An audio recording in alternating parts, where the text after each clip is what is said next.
જઠર એટલે કે સ્ટમકના કેન્સરના નિદાનમાં મોડું ન થાય માટે આટલા લક્ષણો સમજી રાખવા. મિત્રો, સ્ટમકના કેન્સરમાં અમે જોતા હોય કે લગભગ પેશન્ટ બહુ મોડા આવતા હોય છે. એનું કારણ છે લોકોને એના લક્ષણો ખ્યાલ નથી હોતા.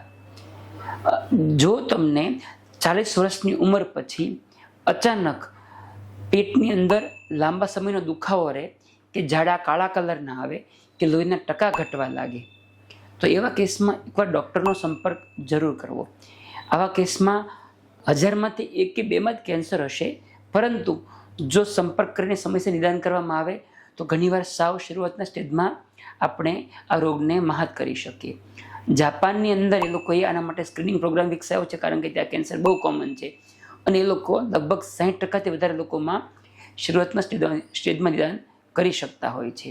એ સિવાય જઠરના કેન્સરમાં મોટાભાગના કેસમાં શરૂઆતમાં દર્દીને ભૂખ ઓછી લાગે, જમવાની ઈચ્છા ન થાય કોઈ પણ કારણ વગર, થોડું જમીન તક પેટ ફૂલ થઈ જાય, આ બધા લક્ષણો પણ હોઈ શકે. પરંતુ મોટાભાગના કેસમાં આ લક્ષણો એસિડિટી, ગેસ, કબજિયાતના પણ હોય છે. એટલે આ લક્ષણો હોય તો ગભરાવાની જરૂર નથી, પરંતુ લાંબા સમય સુધી આ લક્ષણો રહેતા હોય તો ડૉક્ટરનો સંપર્ક કરવો જોઈએ.